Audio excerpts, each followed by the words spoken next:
Aunty, আমার একটা জিনিস জানার আছে, আমি আপনাকে একটা প্রশ্ন করব, আপনি কি উত্তর দিবেন? বলো, সমস্যা নাই। মনিরা কি আপনার আপন মেয়ে? অবশ্যই মনিরা আমার নিজের মেয়ে, আমার পেটের সন্তান, আমার বড় সন্তান। আমাকে সত্যি কথাটা বলেন, সত্যি কখনো লুকানো রাখা যায় না। তোমারে কি কেউ কিছু বলছে? বলার মানুষের তো অভাব নেই। এটা তো আবার একটা গল্প।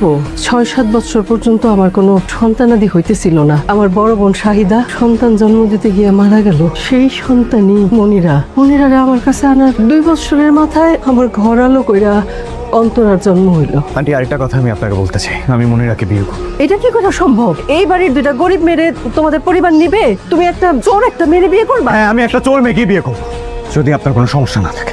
মনিরা তো অন্য জায়গা দিয়ে ঠিক হয়ে গেছে।